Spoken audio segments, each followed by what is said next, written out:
ও পয়গম্বর তাকাইয়া দেখেন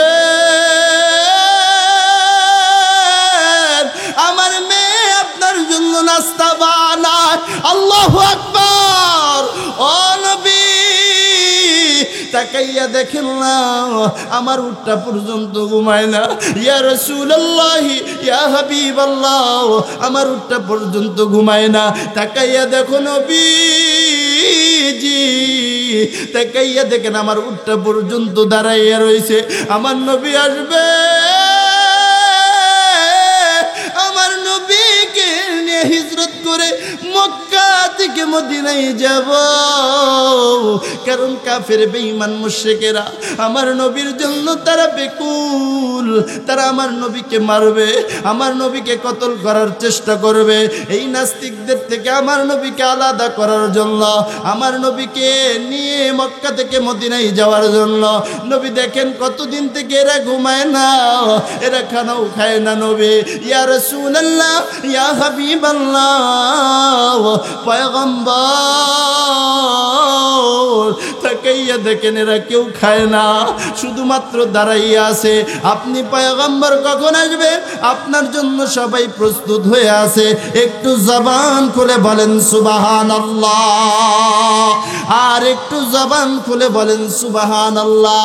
এই দিক দিয়া হযরতে আলী রাদিয়াল্লাহু তাআলা আনহু আল্লাহর নবী যেই বিছানায় শুয়ে আছেন ওই বিছানার মধ্যে আল্লাহর নবী ডাক দিয়ে বলেন আলী রে, আরে আলী আমি মক্কা থেকে মদিনায় হিজরত করতে যাব, আমার যা হিসাব পাতি আছে তুমি রেখে দাও, রেখে দাও, রেখে দাও। আগামীকালকে তুমি এই জিনিসগুলো তাদের মানুষদের কাছে বিলীন করে দিও। হযরত আলী তার মনের মধ্যে বিশ্বাস হয়ে গেল আগামীকাল পর্যন্ত বাঁচব। আল্লাহর নবী আমাকে বলছেন আরে আলী আগামীকাল পর্যন্ত তুমি থাকো, এই জিনিসগুলো তোমার কাছে আমানত দিয়ে আমি চলে গেলাম। আলীর মনের মধ্যে বিশ্বাস, আল্লাহর নবী যেহেতু বলেছেন যে আলী আমি আগামীকাল পর্যন্ত তুমি আলী দুনিয়াতে থাকবা, অর্থাৎ রে আলী এই জিনিসগুলো রাখো, আগামীকালকে এটা বিলীন করে দিবা। আলীর মনের মধ্যে বিশ্বাস জেগে গেল নবী যেহেতু বলছে তাহলে বাঁচবো না মরবো, বাঁচবো না মরবো। আলীর মধ্যে এটা দৃঢ় বিশ্বাস হয়ে গেল বেঁচে থাকবো। এই শুকরিয়া আদায় করে হযরতে আলী আল্লাহর নবীর বিছানার মধ্যে শুয়ে গেলেন। বলেন সুবহানাল্লাহ। কাফেররা ঘরের মধ্যে প্রবেশ করেন, ঘরের চতুর্দিকে হাঁটতেছেন, চতুর্দিকে কাফেররা হাঁটে, ঘরের ভিতরে ইতিমধ্যে ঢুকে গেছে। দেখেন মনে করেছেন আল্লাহর নবী শুয়ে আছেন, বিছানার মধ্যে শুয়ে আছেন। দরজা যখন ঢুকে চাদরখানা উপর থেকে টান দিলেন, তাকাইয়া দেখে রে আল্লাহর নবীর সাহাবী হযরত আলী বিছানার মধ্যে শুয়া। হযরত আলী বিছানার মধ্যে শুয়ে আছে। কেমন ঈমান, আল্লাহর নবীর প্রতি মহব্বত আর ভালোবাসা, কথা বলেন ঠিক কিনা? পয়গম্বর আরবি সাল্লাল্লাহু আলাইহি ওয়াসাল্লাম বলেন লা ইউমিনু আহাদুকুম হাত্তা আকুনা হাব্বা ইলাইহি মিন ওয়ালিদিহি ওয়া ওয়ালাদিহি ওয়ান নাসি আজমাইন। পয়গম্বর আরবি সাল্লাল্লাহু আলাইহি ওয়াসাল্লাম বলেন ততক্ষণ পর্যন্ত তোমরা মুমিন হতে পারবে না, কতক্ষণ পর্যন্ত তোমরা মুমিন হইতে পারবে না যতক্ষণ না পর্যন্ত তোমাদের সন্তান, তোমাদের পিতামাতা, তোমাদের আত্মীয় স্বজন, এমনকি নিজের সম্পদ, এমনকি নিজের জীবনের চাইতেও আমি নবীকে ভালোবাসতে পারবা না, ততক্ষণ পর্যন্ত তোমরা মুমিন হইতে পারবা না। কথা বলেন ঠিক কিনা? মুমিন হওয়ার দরকার আছে না নাই? এ কথা বলেন আছে না নাই? আল্লাহর নবীর সাহাবী হযরতে উসমান গনি রাদিয়াল্লাহু তাআলা আনহু আল্লাহ পাক রব্বুল আলামিন যার ব্যাপারে বলেছেন যে হযরতে উসমান একজন ধনী সাহাবী ছিল, দুনিয়ার জমিনের মধ্যে অনেক ধন সম্পদের মালিক ছিল। এক ধনী জমিনে আরেক ধনী আসমানে। একটু জবান খুলে বলে সুবহানাল্লাহ। وقال الذين كفروا لا تسمعوا لهذا القرآن والغوا فيه لعلكم تغلبون।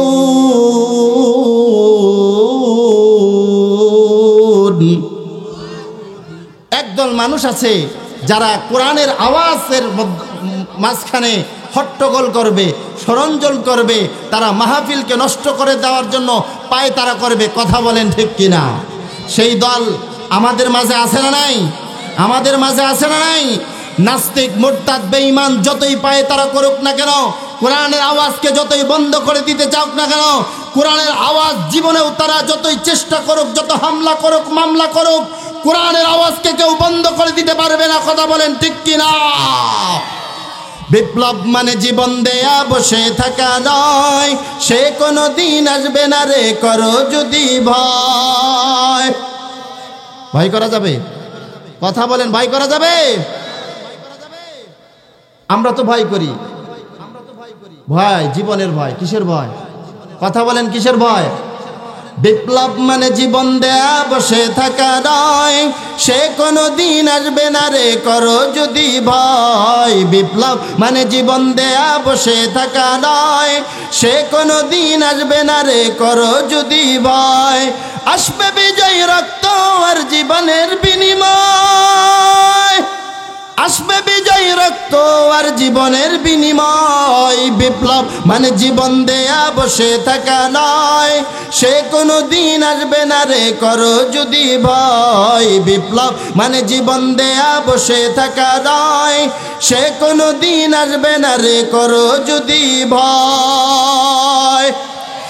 লড়াইয়ের ওই ময়দানেতে যেতে তোমাকেই হবে, প্রয়োজনে সব রক্তটুকু জমিনেই ঠেলে দিবে,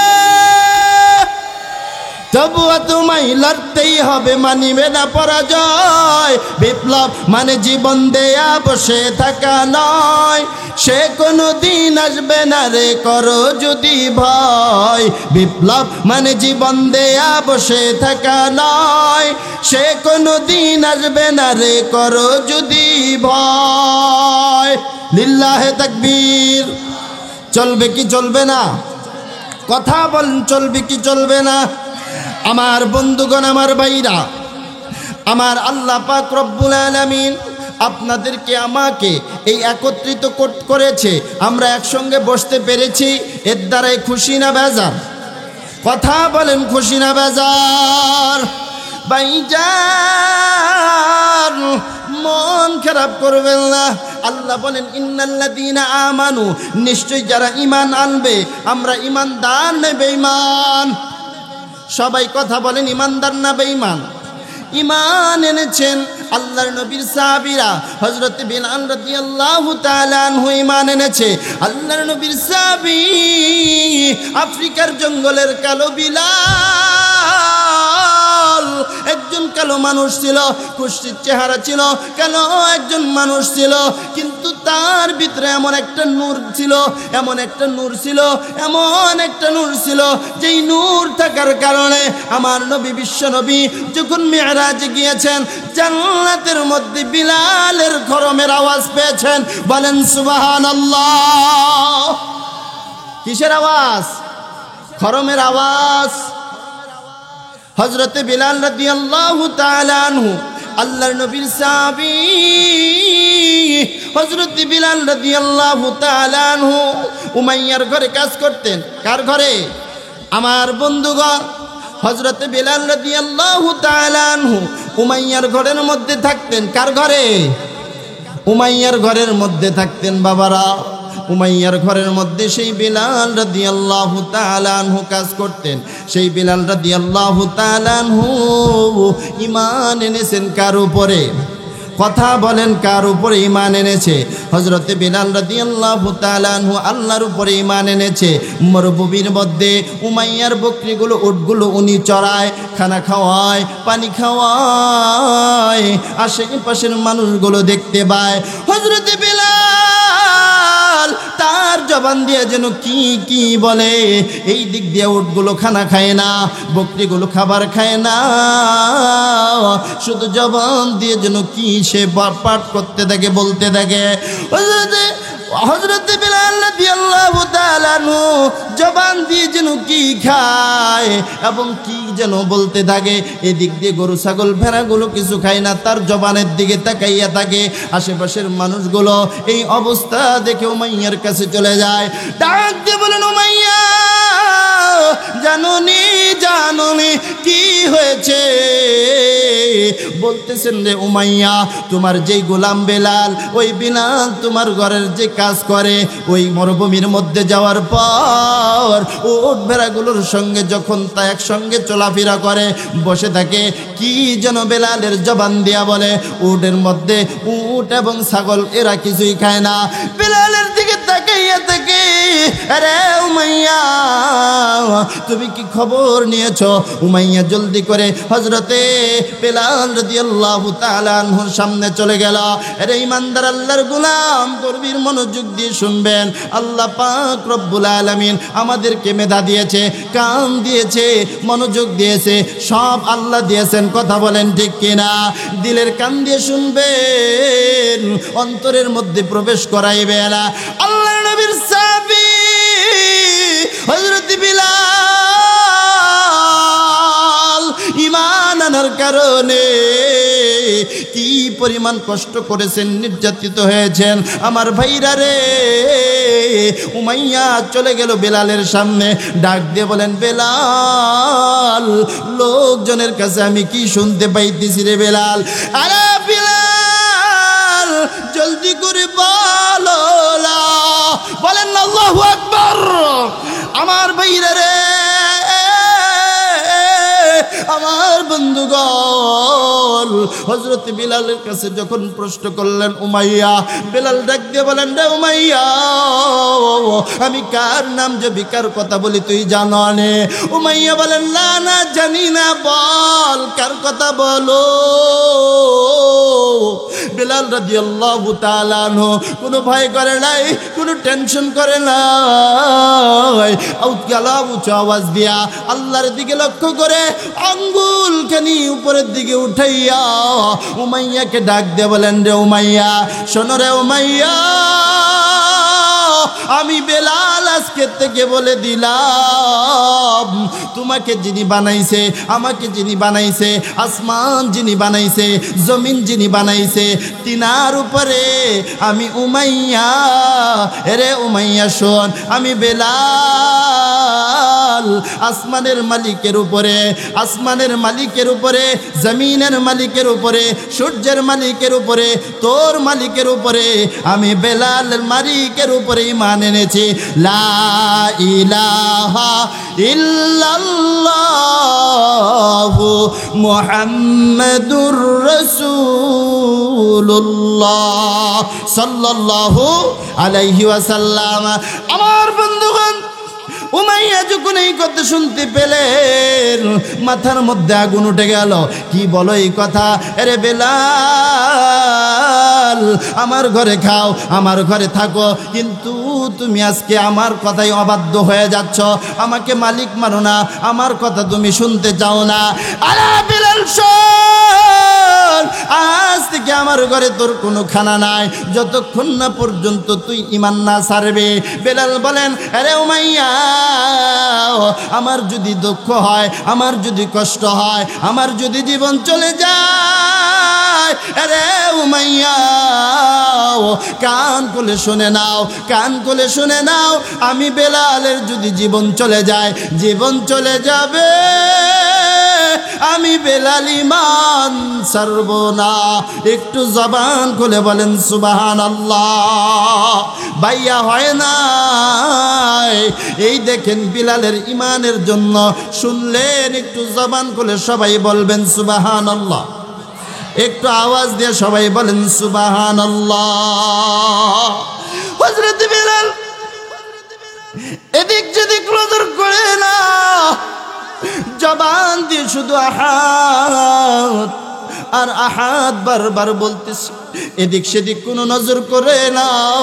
এই দিক দিয়ে উমাইয়া আবু জাহেল বুদ্ধি করিয়া দুইজন মিলে হযরত বিলাল রাদিয়াল্লাহু তাআলা আনহুকে উত্তপ্ত মরুভূমি মরুভূমির মধ্যে হযরত বিলাল রাদিয়াল্লাহু তাআলা আনহুকে উত্তপ্ত মরুভূমির মধ্যে ছোট ছোট বাচ্চাগুলোকে লেলিয়ে দিয়েছে, দড়ি দিয়ে বেঁধে বেঁধে হযরত বিলালকে উত্তপ্ত গরম বালির মধ্যে টানা হেঁচড়া করে।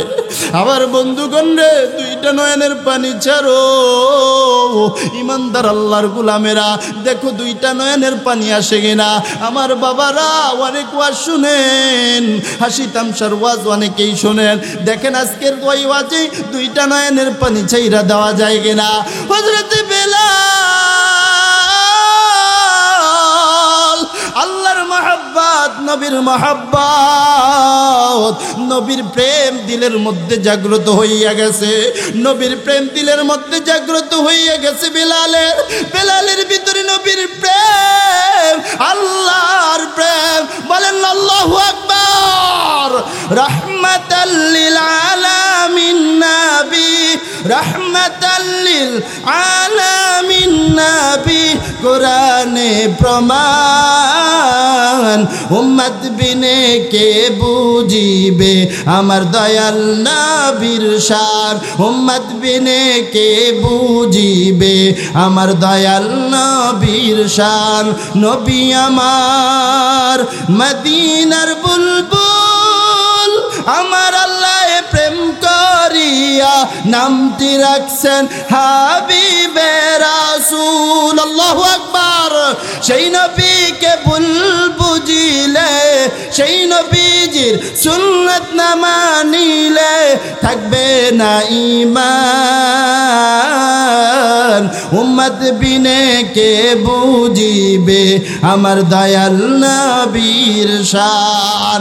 কথা বলেন ঠিক কিনা ভাইজান? আল্লাহর নবীর সাহাবী হযরতে বেলাল, আল্লাহর নবীর মহব্বত কি ছিল, কি পরিমাণ ছিল, ঈমান টিকায় রাখার জন্য তার কি পরিমাণ কষ্ট করেছে ভাইজান। হযরতে বেলাল রাদিয়াল্লাহু তাআলা আনহুকে উত্তপ্ত মরুভূমির মধ্যে টানা হেঁচড়ে জবান করে রে হযরতে বেলাল এই দুইটা ঠোঁট নাড়ায় আর বলে আহাদ আহাদ, আমার আল্লাহ একজন। বলেন আমার আল্লাহ কয়জন? এ মুসলমান, আমার আল্লাহ কয়জন? হযরতে বেলাল দুই ঠোঁট নাড়াইয়া নাড়াইয়া শুধু আহাদ আহাদ জবান দিয়ে বলতেছে, আর কিছু বলে না, ডান বাম কোনো কিছু কয় না। আবু জেহেল কানের মধ্যে আওয়াজ দেয়, এরে বেলাল বল না, বল না, শুধু এতটুকুনি বল, আমাদের লাদ, আমাদের উজ্জা, আমাদের সরস্বতী, আফ্রগতি, আমাদের যেই মূর্তিগুলো আছে, আরে বেলাল আমাদের এই মূর্তিগুলোকেই শুধু তুমি খোদা মানবা, আল্লাহ মানবা, এতেই চলবে, বেশি কিছুর প্রয়োজন নাই। আল্লাহর নবীর সাহাবী হযরত বেলাল দুইটা নয়নের পানি ছাইরা দিয়া বলেন, আরে আবু জেহেল, আমি বেলাল বলে দিয়েছি, আমার যদি কষ্ট হয় কষ্ট হবে রে, কোনো যায় আসে না। আমার যদি দুঃখ হয় কোনো যায় আসে না। আমার যদি জীবন চলে যায় জীবন চলে যাবে, এরপরেও ঈমান সর্বলা। বলেন সুবহানাল্লাহ। আমার বন্ধুগণ, প্রতি মধ্যে হঠাৎ এদিক দিয়ে আবু বকর যায়। কে যায়? হযরতে আবু বকর, আল্লাহর নবীর সাহাবী হযরতে আবু বকর রাদিয়াল্লাহু তাআলা আনহু রাস্তা দিয়ে যায়, হাঁটি হাঁটি পা পা করে যাইতেছে। হঠাৎ করে কানের মধ্যে আওয়াজ, আফ্রিকার জঙ্গলের সেই কালো বেলাল, আফ্রিকার জঙ্গলের সেই কালো বিলাল, তার জবান দিয়ে হাদ হাদ শব্দ। হযরতে আবু বকর চলে গেলেন বিলালের কাছে, উমাইয়ার কাছে যে রিকোয়েস্ট করে, আরে উমাইয়া বল না, বল না, এই যে হযরতে বিলালকে ছাড়বি কিনা, বিলালকে আজাদ করে দাও, বিলালকে বিক্রি আমার কাছে করে দাও। হযরতে আবু বকর ডাক দিয়ে বলেন, রে উমাইয়া, কত টাকা দিয়ে কিনছো? তার চাইতেও বেশি টাকা দিয়ে আমি বিলালকে কিনে নিতে চাই। হযরতে বিলালকে আবু বকর কিনে নিয়ে যায়। আল্লাহর নবী আবু বকরকে ডাক দেয়া বলেন, আরে আবু বকর, সব দিক দিয়ে তুমি দামি হইতে চাও, সব পাশে কি তুমি দামি হইতে চাও? আরে আবু বকর, তোমার কি পরিমাণ দাম, তোমার কি পরিমাণ দাম? হযরতে আবু বকরের দাম, আবু বকর সিদ্দিক রাদিয়াল্লাহু তাআলা আনহুকে নিয়া আল্লাহর নবী এই জায়গার মধ্যে দেখেন আল্লাহর নবীর প্রতি কি পরিমাণ সাহাবীদের ভালোবাসা ছিল। ঈমান আনা দরকার সাহাবীদের মতো। কার মতো? আমিনু কামা আমানান নাস।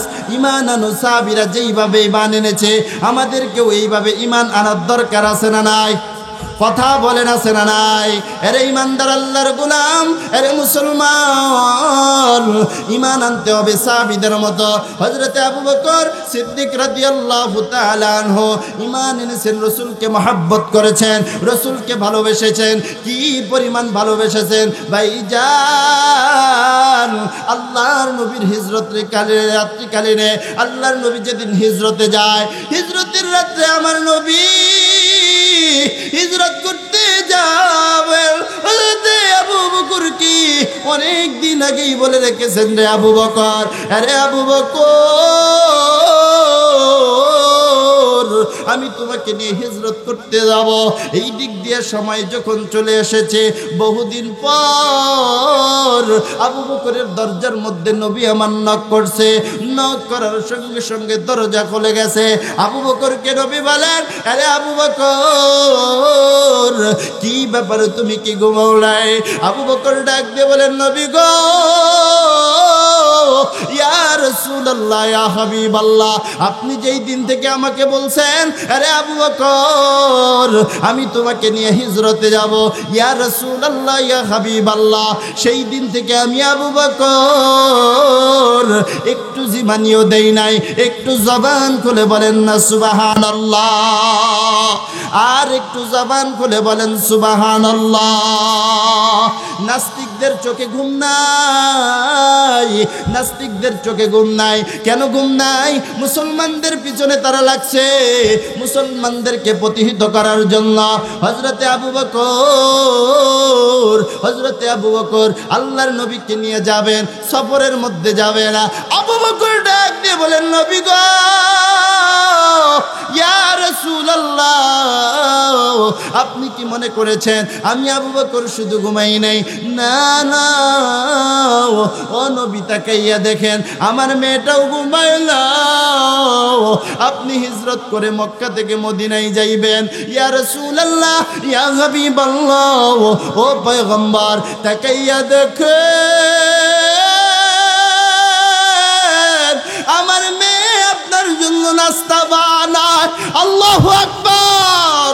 ও নবী, তাকাইয়া দেখেন না আমার উটটা পর্যন্ত ঘুমায় না।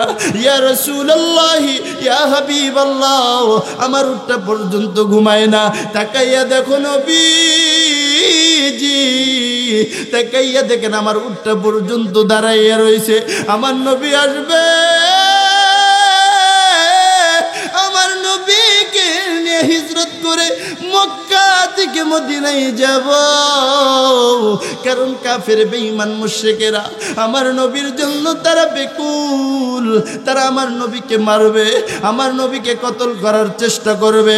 এই নাস্তিকদের থেকে আমার নবীকে আলাদা করার জন্য, আমার নবীকে নিয়ে মক্কা থেকে মদিনায় যাওয়ার জন্য নবী দেখেন কতদিন থেকে এরা ঘুমায় না, এরা খানাও খায় না। নবী, ইয়া রাসূলুল্লাহ, ইয়া হাবিবাল্লাহ, পয়গম্বর,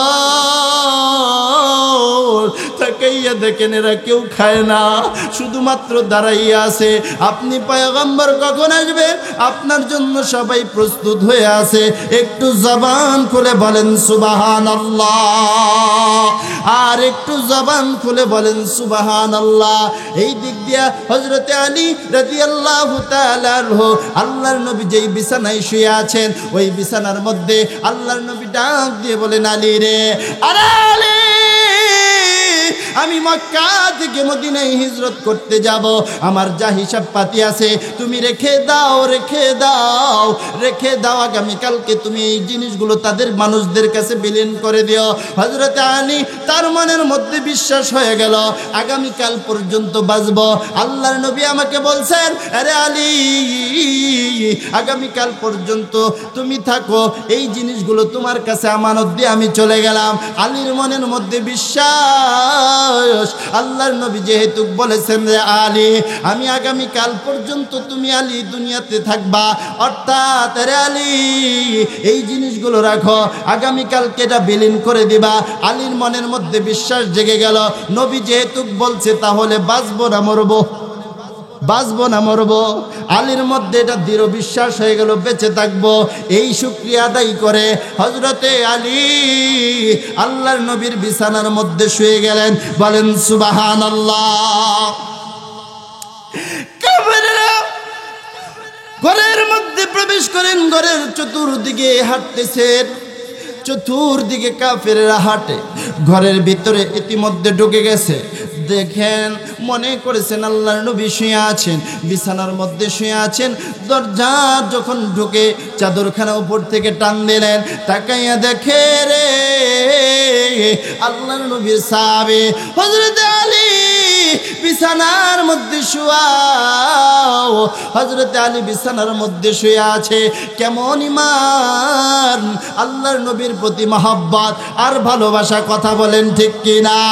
পয়গম্বর আরবি সাল্লাল্লাহু আলাইহি ওয়াসাল্লাম বলেন, লা ইউমিনু আহাদুকুম হাত্তা আকুনা হাব্বা ইলাইহি মিন ওয়ালিদিহি ওয়া ওয়ালাদিহি ওয়ান নাসি আজমাইন। পয়গম্বর আরবি সাল্লাল্লাহু আলাইহি ওয়াসাল্লাম বলেন, ততক্ষণ পর্যন্ত তোমরা মুমিন হতে পারবে না, কতক্ষণ পর্যন্ত তোমরা মুমিন হইতে পারবে না, যতক্ষণ না পর্যন্ত তোমাদের সন্তান, তোমাদের পিতামাতা, তোমাদের আত্মীয় স্বজন, এমনকি নিজের সম্পদ, এমনকি নিজের জীবনের চাইতেও আমি নবীকে ভালোবাসতে পারবা না, ততক্ষণ পর্যন্ত তোমরা মুমিন হইতে পারবা না। কথা বলেন ঠিক কিনা? মুমিন হওয়ার দরকার আছে না নাই? এ কথা বলেন, আছে না নাই? আল্লাহর নবীর সাহাবী হযরতে উসমান গনি রাদিয়াল্লাহু তাআলা আনহু, আল্লাহ পাক রব্বুল আলামিন যার ব্যাপারে বলেছেন যে হযরতে উসমান একজন ধনী সাহাবী ছিল, দুনিয়ার জমিনের মধ্যে অনেক ধন সম্পদের মালিক ছিল। এক ধনী জমিনে আরেক ধনী আসমানে। একটু জবান খুলে বলে সুবহানাল্লাহ। হযরতে উসমান একজন ধনী সাহাবী ছিল, আল্লাহর নবীর সাহাবী। একজন গরিব সাহাবী নবীর সামনে আসলেন, ডাক দিয়ে বলতেছেন, নবী গো, ইয়া রাসূলুল্লাহ, ইয়া হাবিবাল্লাহ। রাগ করতেছেন নি? চলবে কি চলবে না? চলবে। একটু তাকবীর দেন, লিল্লাহে তাকবীর, লিল্লাহে তাকবীর। নাস্তিকতা নিপাত যাক, দিন ইসলাম জিন্দাবাদ, কোটি প্রাণে একই আওয়াজ। খোদাদ্রোহী সার পাবে না, এই বাংলায় ঠাই হবে না, মুসলমানরা জেগেছে আজ। চলো চলো সামনে চলো, দুর্গতিতে এগিয়ে চলো, সবাই মিলে একই তালে দাও না স্লোগান, নারায়ে তাকবীর, লিল্লাহে তাকবীর। মুসলমানদের দেশেতে নাস্তিকদের ঠাঁই নাই, নাস্তিকদের পক্ষে যারা তাদের কোনো রক্ষা নাই। কথা বলেন ঠিক কিনা? মুসলমানদের দেশেতে জেনাকারীর ঠাঁই নাই, ওদেরও পক্ষে যারা তাদের কোনো রক্ষা নাই। মুসলমানদের দেশেতে সুদখোরের ঠাঁই নাই, ওদেরও পক্ষে যারা তাদের কোনো রক্ষা নাই। চলো চলো সামনে চলো, দুর্গতিতে এগিয়ে চলো, সবাই মিলে একই তালে দাও না স্লোগান, নারায়ে তাকবীর, লিল্লাহে তাকবীর। আজকের মাহফিল, আজকের মাহফিল মুসলমানদের দেশেতে কোরআন মানতে হবে, কোরআন না মানলে সে বিতাড়িত হবে। মুসলমানদের দেশেতে কোরআন মানতে হবে, কোরআন না মানলে সে বিতাড়িত হবে। চলো চলো সামনে চলো, দুর্গতিতে এগিয়ে চলো, সবাই মিলে একই তালে দাও না স্লোগান, নারায়ে তাকবীর। হয় নাই জুড়ে, নারায়ে তাকবীর, লিল্লাহে তাকবীর। ভাইরা আমার, রাগ করতেছেননি? হযরতে উসমান রাদিয়াল্লাহু তাআলা আনহু আল্লাহর নবীর সাহাবী, আল্লাহর নবীর একজন ধনী সাহাবী ছিলেন। হঠাৎ একদিন আল্লাহর নবীর কাছে একজন গরিব সাহাবী চলে আসলো। ইমানদার ভাইরা আমার, বন্ধুগণ আমার, ঘটনাটা সংক্ষেপে বলে যাব। ভাইজান, আল্লাহর নবীর সাহাবী হযরতে উসমানের কাছে আল্লাহর নবী একটা চিঠি লিখলেন। আলীকে ডাক দিয়ে বলতেছেন, আলী রে, আমার কাছে একজন গরিব সাহাবী এসেছে, আমার কাছে একজন গরিব সাহাবী এসেছে। 3 দিন হয়ে যায়, 7 দিন হয়ে যায়, কোনো খানা নাই পেটের মধ্যে। আলী রে, হযরতে উসমানের কাছে একটা চিঠি লেখো, হযরতে উসমান গনির কাছে একটা চিঠি লেখো। আমি বিশ্বনবী সাল্লাল্লাহু আলাইহি ওয়াসাল্লামের নামে একটা চিঠি লিখে পাঠিয়ে দাও। হযরতে আলী ওই গরিব সাহাবীর কাছে একটা চিঠি দিয়ে দিলেন। এর মধ্যে আল্লাহর নাম, আল্লাহর নবীর নামটা ওখানে লিখে দিলেন। লিখে দিয়া গরিব সাহাবীর হাতে দিয়ে পাঠিয়ে দিলেন। কার কাছে? হযরতে উসমানের কাছে। কার কাছে? হযরতে উসমান গনি রাদিয়াল্লাহু তাআলা আনহুর কাছে পাঠিয়ে দিলেন। আমার বন্ধুগণ, আমার ভাইরা রে, উসমান গনির কাছে যখন চলে যায়, উসমান গনির কাছে যাইয়া দেখে রে, 4 আনা টাকা নিয়ে তর্ক বিতর্ক ক্যাশিয়ারের সাথে। কত টাকা? 4 আনা নিয়ে তর্ক বিতর্ক চলছে। হযরত উসমান গনি 4 আনা টাকা নিয়ে যখন তর্ক বিতর্ক করতেছে, এই দিক দিয়া আল্লাহর নবীর গরিব সাহাবী চিন্তা করলো, যেই ব্যক্তিটা 4 আনা টাকা নিয়ে তর্ক বিতর্ক করে, ওই ব্যক্তির কাছে আমি আবার এতগুলো টাকা কেমনে চাই? টাকা চাইতে লজ্জা লাগে। ফিরত চলে গেলেন। আল্লাহর নবীর কাছে যাইয়া বলেন, নবী গো, ইয়া রাসূলুল্লাহ, ইয়া হাবিবাল্লাহ, পয়গম্বর, কার কাছে আমাকে পাঠাইলেন? মাত্র 4 আনার জন্য, শুধুমাত্র 4 আনার জন্য ক্যাশিয়ারের সঙ্গে যে তর্ক বিতর্ক করে যে অ্যামাউন্ট দিয়ে আপনি আমাকে পাঠাইলেন, এই অ্যামাউন্ট তো ওই ব্যক্তি আমাকে দিবে না। ও নবী, আমি যাব না, ওর কাছে যাইতে চাই না। আল্লাহর নবী বলেন, আবার যাও, আবার তুমি তার কাছে চলে যাও, আবার উসমানের কাছে চলে যাও। আমার বন্ধুরে, কবরস্থানের উদ্যোগে মাহফিল, মসজিদের উদ্যোগে মাহফিল। আমার বন্ধুগণ, হযরত উসমান রাদিয়াল্লাহু তাআলা আনহু এক পর্যায়ে আবার তার কাছে চলে গেলেন। গরিব সাহাবী আবার যখন গেলেন, তাকাইয়া দেখেন ওই ব্যক্তিকে জিজ্ঞাসা করতেছে, বারবার বলতেছে, 4 আনা কোথায় রাখছো? জলদি করে বের করে নিয়ে আসো, না হইলে তোমার চাকরি আজকের থেকে শেষ হয়ে যাবে। আল্লাহর নবীর সাহাবী হযরত উসমানের এই কথা যখন শুনলেন, আল্লাহর নবীর গরিব সাহাবী আবার অন্যদিকে চলে আসলেন। আবার অন্যদিকে যখন চলে যায়, হঠাৎ করে প্রতিমধ্যে আল্লাহর নবীর সাহাবী আল্লাহর নবীর দরবারে যায় নাই। অন্যদিকে যখন চলে যায়, প্রতিমধ্যে আলীর সঙ্গে দেখা হয়ে যায়। হযরত আলী ডাক দিয়ে বলেন, ভাই, চিঠিটা তো আমি লিখেছি, উসমান মনে হয় তোমাকে ওই জায়গা থেকে কিছু অ্যামাউন্ট দিয়েছে, আমাকে দাও না। আল্লাহর নবীর কলিজার টুকরা হাসান হুসেন কিছু খায় না, 3 দিন ধরে কোনো খাবার নাই। আরে বন্ধু, কত টাকা পয়সা, অর্থ, গাড়ি বাড়ি আপনার আছে? আজকে এই কবরস্থান, এই কবরস্থানের মধ্যে সবাইকে চলে যাওয়া লাগবে। মা বাবা, দাদা দাদি, নানা নানি, শ্বশুর শাশুড়ি, আত্মীয় স্বজন অনেকেই কবর দেশে চলে গেছে। বাজান রে, আল্লাহর নবী বলেন আল কবরু রাউজাতুম মির রিয়াজিল জান্নাহ আও হুফরাতুম মিন হুফারিন নার। কারো জন্য কবরটা জান্নাতের বাগান হবে, কারো জন্য কবরটা জাহান্নামের বাগান হয়ে যাবে। আরে বন্ধু, আরে বাইরে, কবরে যাওয়ার আগে নিজের ইমানটাকে সুন্দর করো, নিজের ইমানটাকে মজবুত করো। সময় কিন্তু বেশি নাই, দুনিয়াতে যতক্ষণ বেঁচে আছি জানি না কার কখন মালাকুল মউত চলে আসে। সামনে রমজান মাস চলে এসেছে বাবাজি, সামনে পবিত্র মাহে রমজান। নিজের গুনাহটাকে যদি মিটাইতে না পারেন, নিজের ইমানটাকে যদি মজবুত করতে না পারেন, নিজের আমলটাকে যদি দুরস্ত সুন্দর করতে না পারেন, নিজের আমলটাকে যদি ভালো করতে না পারেন, ওই কবর জাহান্নামের আগুন দিয়ে ভরপুর হয়ে যাবে। কেউ রক্ষা পাবে না, কেউ রেহাই পাবে না। ওই কবর, ওই কবরের মধ্যে কারো পরিচয় চলে না, মায়ের পরিচয় চলে না, বাবার পরিচয় চলে না। ওই কবরের মধ্যে কে দাদা কে নানা কেউ কারো পরিচয় দিবে না। বরঞ্চ নিজের মা যদি কোনো সন্তান যাইয়া বলে মা গো, ও মা আমি তোমার সন্তান, তুমি আমাকে চিনোনি, আপনার মাও সেদিন আপনাকে চিনবে না। আমার বন্ধুগণ, আমার বাইরে, নিজের ইমানটাকে মজবুত করুন, নিজের ইমানটাকে সুন্দর করুন। নিজের ইমান যত সুন্দর হবে, মজবুত হবে, কবরে যাওয়ার সঙ্গে সঙ্গে কবরটা সুন্দর করে দিবে। তিনি কে? একটু জবান খুলে বলেন তিনি কে?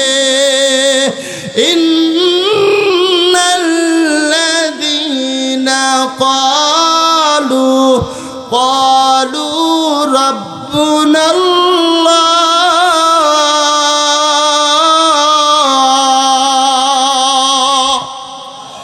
আওয়াজ দিয়ে বলেন না ভাই আল্লাহু আকবার। আর একটু জবান খুলে বলেন না আল্লাহু আকবার। এই ইমানদার ভাইরা, মুসলমান বন্ধুগণ আমার, আমাদের রব হলো আল্লাহ। ইমান সুন্দর থাকলে কবরটাও আমাদের জন্য সুন্দর হয়ে যাবে, আমাদের জন্য কবরটা ভালো হয়ে যাবে। আমাদের প্রত্যেকের কবর ভালো থাকুক, আমরা চাই কি চাই না? কথা বলেন, চাই কি চাই না? আল্লাহ পাক রব্বুল আলামিন আমাদের দুনিয়া আখিরাত কামিয়াবি দান করুন, বলেন আমিন।